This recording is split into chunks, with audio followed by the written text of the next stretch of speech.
Class 12 students, last session पर IPAC nomenclature कर रहा था। तो आईपीएसी नॉमेनक्लेचर लगभग फिनिश हो गया था। अब उसी के आगे हम चलेंगे कि नेक्स्ट टॉपिक आपको पढ़ना है आइसोमेरिज। तो आइसोमेरिज की जब हम बात करते हैं तो आइसोमेरिज को अगर आप देखें तो आइसोमेरिज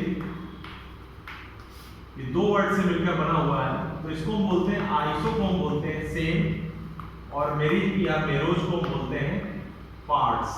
इसको क्या बोलते हैं? It is known as parts. Same parts की हम बात कर रहे हैं।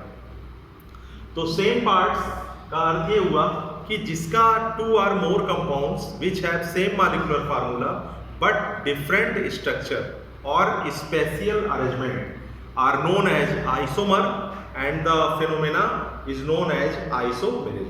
अब आइसोमेरिज को टू टाइप्स में जनरली क्लासिफाइड किया गया है। एक होता है स्ट्रक्चरल और दूसरा होता है स्टीरियो। तो स्ट्रक्चरल आइसोमेरिज को अगर हम देखें तो इसको भी 4 पार्ट्स में सब डिवाइड किया गया है, क्लासिफाइड किया गया है। सबसे पहला आपका कहलाता है आयोनाइजेशन आइसोमेरिज, दूसरा कहलाता है हाइड्रेट आइसोमेरिज, तीसरा कहलाता है कोऑर्डिनेशन आइसोमेरिज और चौथा कहलाता है लिंकेज आइसोमेरिज। तो 4 तरह से इसको डिवाइड किया गया है। अब एक एक पार्ट को लेकर चलेंगे। तो सबसे पहले हम देखते हैं आयोनाइजेशन आइसोमेरिज। जो सबसे पहली कंडीशन हम देखेंगे वो क्या है? Ionisation isomerism. तो इसमें अगर हम डिफाइन करें आयोनाइजेशन आइसोमेरिज की हम बात करते हैं तो यहाँ पर हम देख सकते हैं जो कंपाउंड्स होते हैं which give different ions in solution. इसमें क्या होते हैं? डिफरेंट टाइप्स के आयन होते हैं सॉल्यूशन में। तो इसकी अगर हम बात करते हैं तो इसके कंडीशन में भी आप देख सकते हैं कि फार्मूला अगर आपने देखा कि मॉलिक्यूलर फार्मूला सेम है, लेकिन उसके आयंस अगर आप देखें तो आयंस क्या होते हैं? वो डिफरेंट हो जाते हैं। तो इसी को हम बोलते हैं आयोनाइजेशन आइसोमेरिज। तो डिफिनीशन भी अगर हम देखें कि कंपाउंड विच अगर हम डिफाइन करना चाहें तो हम लिख सकते हैं जो भी कंपाउंड्स है, कंपाउंड्स विच गिव different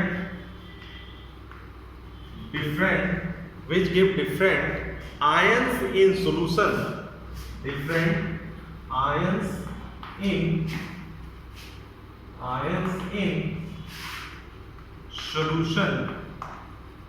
क्या हो गया? ions in solution although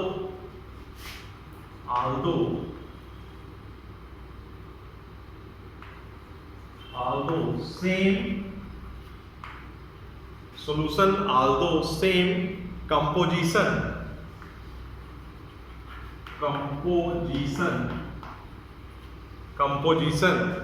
are called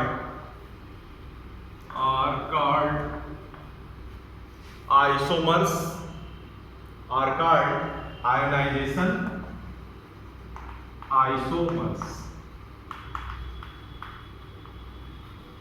ये कहलाती है। कहने का अर्थ हुआ कि ऐसा compound which have different ion in solution although same composition are called ionization isomers and the phenomena known as ionization isomerism। अब इसका एग्जाम्पल आप देख सकते हैं कि एग्जाम्पल हम यहाँ पर लिखते हैं आपको तो कॉन्सेप्ट और क्लियर हो जाएगा। कोबाल्ट की हम बात कर रहे हैं तो इसको हम लिख सकते हैं पेंटाएमाइन ब्रोमाइडो कोबाल्ट थर्ड सल्फेट। ये एग्जाम्पल हम ले सकते हैं।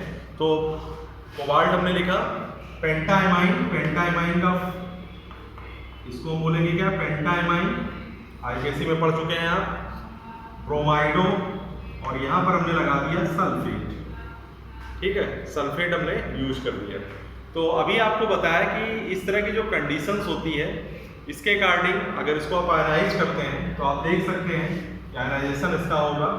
तो यहाँ पर क्या होता है कि एक पॉजिटिव साइंस हो जाएगा और दूसरा नेगेटिव साइंस। कहने का मतलब ये कंडीशन आपको मिलेगी CONS3 5Br प्लस SO4 2-। ये कंडीशन आपकी फाउंड होगी। तो इसके अकॉर्डिंग इसका नाम तो मैंने आपको बताया, पेंटाएमाइन हो गया, ब्रोमाइडो कोबाल्ट थर्ड सल्फेट। इसको हमने आयनाइज करा दिया, तो आयनाइजेशन जब इसका हुआ तो 2 पार्ट्स में आयंस के रूप में ब्रेकिंग हो गई। यहाँ पर आपने देखा कि इस पार्ट्स पर पॉजिटिव चार्ज आया और दूसरे पर नेगेटिव चार्ज आपका अवेलेबल हो गया। दूसरी कंडीशन देख सकते हैं, इसी कंडीशन को और भी हम देखते हैं, कंपैरिजन कराना है आयंस की डिफरेंट कंडीशन में। तो यहाँ पर अगर हम लिखें दूसरी कंडीशन में CONS3 ये क्या हो गया, CONS3 अब यहाँ पर हमने यूज कर दिया, यहाँ पर Br था तो यहाँ पर हम क्या यूज कर देंगे, SO4 और यहाँ क्या हो जाएगा Br, ये आयनाइज कर दिया हमने SO4 और Br। इसके कंडीशन में अगर हम इसको आयनाइज करेंगे तो क्या बनाएगा, CONS3 ये हो जाएगा SO4 positive charge and Br negative charge हो गया। तो इसके अकॉर्डिंग अगर आप देखें तो यहाँ पर भी आप देख सकते हैं कि दोनों के आयंस भी क्या हो रहे हैं, डिफरेंट हो रहे हैं। और फार्मूला अगर आप देखें मॉलिक्यूलर फार्मूला तो वो तो सेम ही है। तो ऐसी कंडीशन को हम क्या बोल सकते हैं, it is known as ionisation isomerism. ये आयोनाइजेशन की एग्जाम्पल मैंने आपको बताई कि आयोनाइजेशन एग्जाम्पल क्या है। दूसरी कंडीशन इसी तरह से और भी एग्जाम्पल हम ले सकते हैं, इसमें कई तरह के एग्जाम्पल होते हैं। एक एग्जाम्पल और भी देख सकते हैं दोनों डिफरेंट कंडीशन का, जैसे क्रोमियम की कंडीशन में हम ले रहे हैं CrNS3 का क्या है, 4 SO4 और Br हमने यूज कर दिया। ये तो अभी ऊपर आपने लिखा ही है तो एग्जाम्पल थोड़ा चेंज ही कर दिया जाए क्योंकि ये एग्जाम्पल आप कर चुके हैं। तो दूसरा एग्जाम्पल ले लेते हैं, एक एग्जाम्पल और को आपको दिखा देते हैं कि उसमें भी आप देखेंगे कि मॉलिक्यूलर फार्मूला सेम है लेकिन आयंस की कंडीशन अगर आप देखें तो दोनों चेंज होती है। देखिए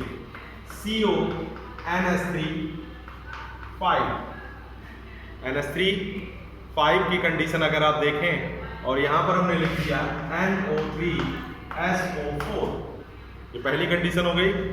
दूसरी कंडीशन अगर आप देखें तो यहाँ पर हम लिख सकते हैं कोबाल्ट NS3 अब यहाँ पर आपने NO3 लिखा है, इसी को आप चेंज कर दीजिए, यहाँ हो जाएगा SO4 और यहाँ हो जाएगा NO3। ये भी देखिए दोनों, ये कैसे आइसोमेरिज्म कहलाएंगे, ये भी आपके कहलाएंगे क्या, आयोनाइजेशन आइसोमेरिज्म। देख लीजिए क्या चेंज हो रहा है इसमें, SO4 NO3 SO4 NO3, बाकी सभी क्या है, सेम है। तो ऐसी कंडीशन को हम क्या बोलते हैं, ये कंडीशन क्या कहलाएगी, आयोनाइजेशन आइसोमेरिज्म। अगली कंडीशन आप देखिए नेक्स्ट, आयोनाइजेशन के बाद हम बात करते हैं हाइड्रेट की। हाइड्रेट को दो नाम से जानते हैं, एक तो हाइड्रेट और दूसरा नाम होता है आपका सॉल्वेट। ठीक है, एक होता है हाइड्रेट और दूसरा होता है सॉल्वेट आइसोमेरिज्म।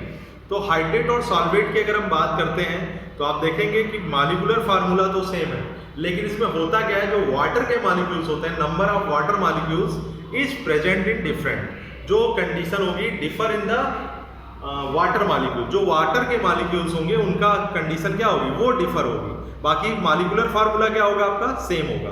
तो ऐसी कंडीशन को हम क्या बोलते हैं, ये जो कंडीशन कहलाती है इसको हम कहते हैं सॉल्वेट या हाइड्रेट आइसोमेरिज्म। जैसे एग्जाम्पल के तौर पर अगर हम देखें CrH2O, ये हमने लिखा CrH2O 6Cl3, एक एग्जाम्पल ये हो गया।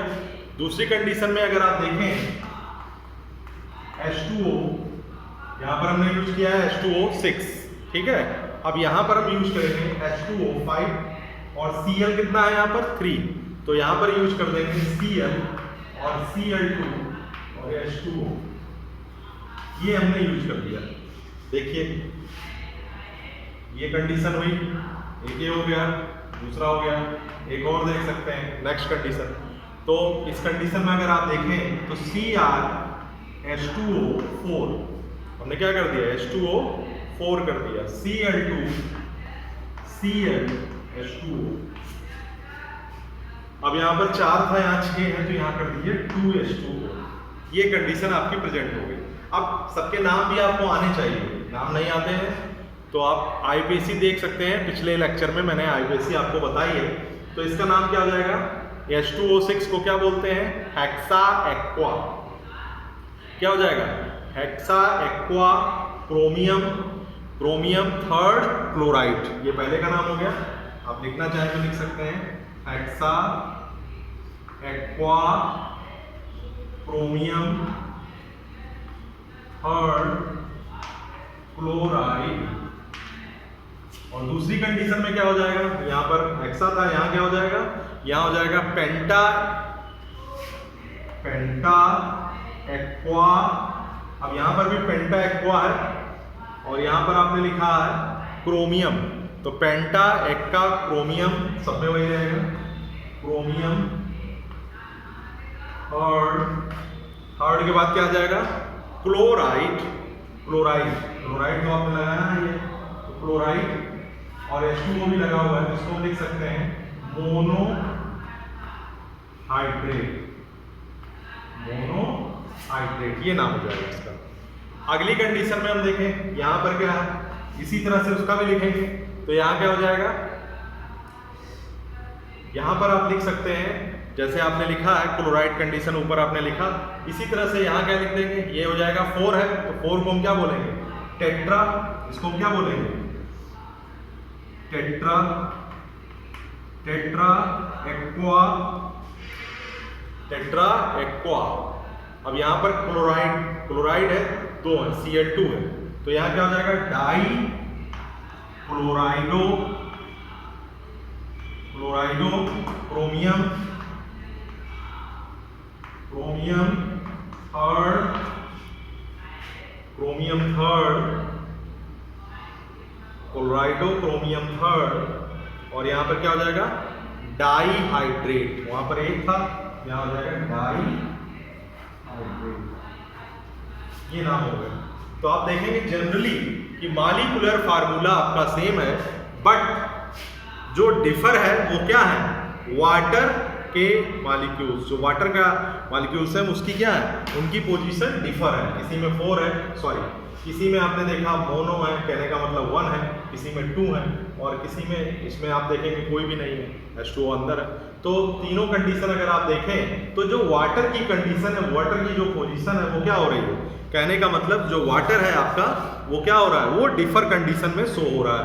तो ऐसी कंडीशन को हम क्या बोलते हैं? ये जो आइसोमेरिज्म है इसको हम बोलते हैं भाई सॉल्वेट या हाइड्रेट आइसोमेरिज्म, सॉल्वेट या हाइड्रेट। इससे पहले मैंने आपको आयोनाइजेशन बताई, तो ये तो हो गई आपकी स्ट्रक्चरल में 2 पॉइंट मैंने आपको बताया, स्ट्रक्चरल आइसोमेरिज्म में 2 आपको बताया, पहला आपको आयोनाइजेशन बताया और दूसरा हाइड्रेट बताया। अब इसके बाद नेक्स्ट कंडीशन में हम चलेंगे कोऑर्डिनेशन आइसोमेरिज्म का एग्जाम्पल देख सकते हैं। कोऑर्डिनेशन कंडीशन में अगर आप देखें तो उसमें क्या होता है कि इस टाइप की आइसोमेरिज्म जिसमें आप देखेंगे जो कॉम्प्लेक्स कंपाउंड आपके फाउंड हो रहे हैं उसमें आप देखेंगे जैसे कैटायनिक है या एनायनिक कॉम्प्लेक्स है, तो वो उसका कंडीशंस क्या होगी? जो कैटायनिक बोथ जो आपके कैटायनिक है and anionic complex and the isomers differ with respect to distribution of these complex, उसमें क्या होगा? जो उनका डिस्ट्रीब्यूशन होगा वो पूरी तरह से डिफर होगा। तो ऐसी कंडीशन को हम क्या बोल सकते हैं? Coordination isomerism.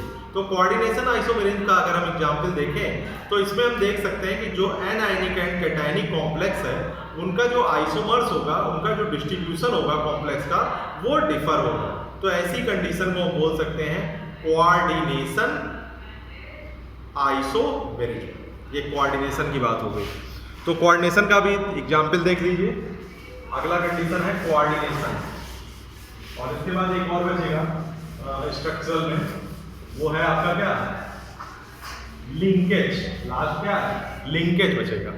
तो अगली कंडीशन अगर हम देखें तो इसका नोमेनक्लेचर हम देख सकते हैं। एक एग्जांपल लेते हैं आपको, हेक्साएमाइन का एग्जांपल ले लेते हैं। Hexaammine cobalt third hexa cyanato chromate third, दोनों आयंस अलग अलग कंडीशन में, जैसे कंडीशन आप देख सकते हैं। अगला कोऑर्डिनेशन, कोऑर्डिनेशन इसका नाम ही क्या है? Coordination isomerism. चैप्टर का जो नाम है वही आइसोमेरिज्म ये। तो इसका एग्जांपल लें, बहुत ही आसान एग्जांपल है। देखिए और इसका नॉमेनक्लेचर भी आप आसानी से कर सकते हैं। देखिए CO NS3 6, ये हमने एक ब्रैकेट में कर दिया। दूसरी कंडीशन CO मतलब कोबाल्ट है, दूसरी कंडीशन में हमने यूज कर दिया CrCl6, ये एग्जाम्पल हो गया। दूसरा कंडीशन, दूसरा एग्जाम्पल भी आप लिख सकते हैं। तो दूसरे एग्जाम्पल में हम लिख सकते हैं CrNH3, जो आपने लिखा है CrNH3 6, ये हो जाएगा। और दूसरी कंडीशन में क्या हो जाएगा COCl6। दो एग्जाम्पल आप देख सकते हैं। तो इसका नाम आप पढ़ ही सकते हैं, क्या है नाम इसका? इसका नाम हो जाएगा हेक्साएमाइन कोबाल्ट थर्ड, ये तो हो गया हेक्साएमाइन कोबाल्ट थर्ड। फिर दूसरे का नाम क्या आ जाएगा? साइनेटो क्या हो जाएगा? Chromate third, cyanato chromate third. Next condition में क्या हो जाएगा? इसका क्या हो जाएगा? इसका हो जाएगा हेक्साएमाइन क्रोमियम। यहाँ कोबाल्ट था, यहाँ क्या हो गया? क्रोमियम हो गया। क्रोमियम की कंडीशन में भी अगर आप देखें तो थर्ड ही होगा, थर्ड हेक्सासाइनेटो। यहाँ पर अगर आप चले आए हेक्सासाइनेटो कोबाल्टेट, यहाँ क्या हो जाएगा? कोबाल्टेट हो जाएगा। तो दो कंडीशन मैंने आपको बताई, दोनों कंडीशन। तो इसमें भी आप देख रहे हैं किसकी चेंजिंग हो रही है? जो कैटायनिक और एनायनिक जो आपको बताया कि कॉम्प्लेक्स होते हैं, इनके जो आइसोमर्स होते हैं वो डिफर कंडीशन में डिस्ट्रीब्यूट हो रहे हैं। तो ऐसी कंडीशन को हम क्या बोलते हैं? Coordination isomerism. ये कोऑर्डिनेशन का एग्जांपल हो गया। अगला देखिए लास्ट, कोऑर्डिनेशन के बाद हम बात करते हैं linkage. It is known as linkage isomerism. Linkage में क्या होता है? This type isomerism when more than one atom in monodentates ligands में function as a donor atom.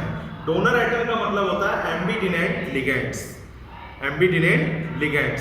तो इसका भी एग्जांपल आप देख सकते हैं। जैसे कोई भी डिफरेंशिएट आप करते हैं सेंटर मेटल एटम आयन का अकॉर्डिंग, नाइट्रोजन एटम के अकॉर्डिंग, तो इसमें आप देख सकते हैं कि ऑक्सीजन के कंडीशन में अगर आप देखें तो जो लिगेंड्स की कंडीशन मैंने आपको बताया कि जो वन एटम है मोनोडिनेट लिगेंड्स का, में function as a donor atom, वो क्या करेगा? डोनर एटम का शो करता है। जैसे एग्जांपल देखिए, अगला देखिए लिंकेज।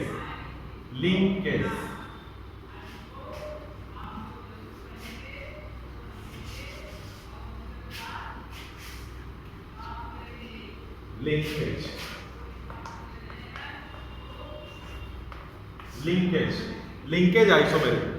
तो इसका एग्जाम्पल अगर हम देखें, बहुत ही आसान एग्जाम्पल है। तो पहले तो एग्जाम्पल देख लीजिए तभी लिख पाएंगे, तब इसका हम लिंकेज आपको दिखाएंगे कैसे हम करते हैं। एक एग्जाम्पल है इसका पेंटाएमाइन, इसका नाम होता है पेंटाएमाइन नाइट्राइटो कोबाल्ट थर्ड आयन। ठीक है, ये एग्जाम्पल हम लिख सकते हैं। पेंटाएमाइन मतलब NH3 हो जाएगा 5, पेंटाएमाइन कोबाल्ट वाला।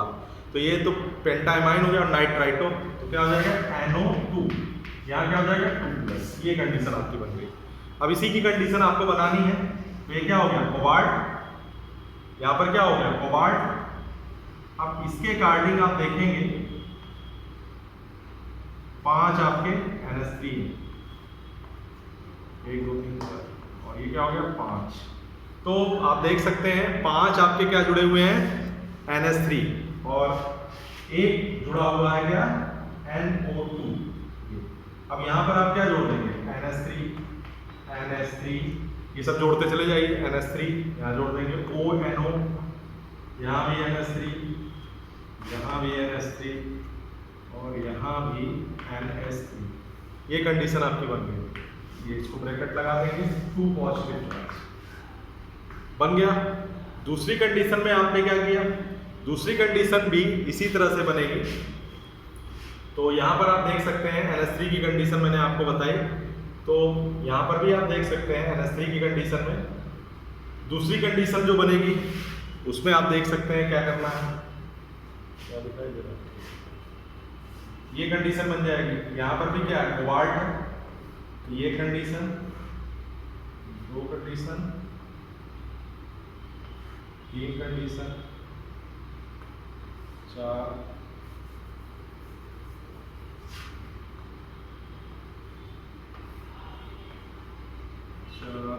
5, 6।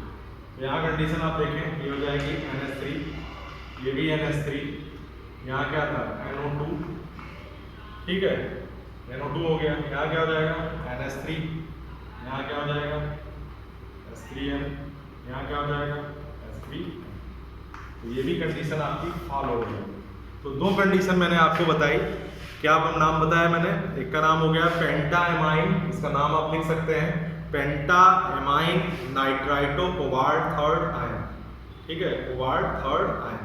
तो ये तो रेड कलर का प्रोड्यूस होगा।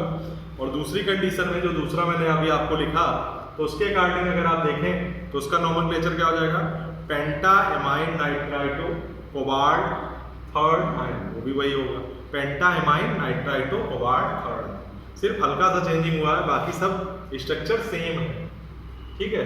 तो ये दो कंडीशन आपकी बनेगी किसमें, लिंकेज आइसोमेरिज्म में। तो ये तो हो गई आज स्ट्रक्चरल आइसोमेरिज्म की, मैंने आपको बात की कि स्ट्रक्चर को 4 टाइप से सब डिवाइड किया गया है। एक आयोनाइजेशन, दूसरा सॉल्वेट, तीसरा आपको बताया गया कोऑर्डिनेशन, चौथा बताया गया लिंकेज। अब नेक्स्ट सेशन में हम डिस्कस करेंगे आपका नेक्स्ट कंडीशन में स्टीरियो आइसोमेरिज्म। तो स्टीरियो आइसोमेरिज्म में जो कंडीशन आपको से वहाँ पर डिस्कस करनी है, उसमें ज्योमेट्रिकल और ऑप्टिकल मेन है, उन्हीं दोनों को हम यहाँ पर डिस्कस करेंगे। Thank you student.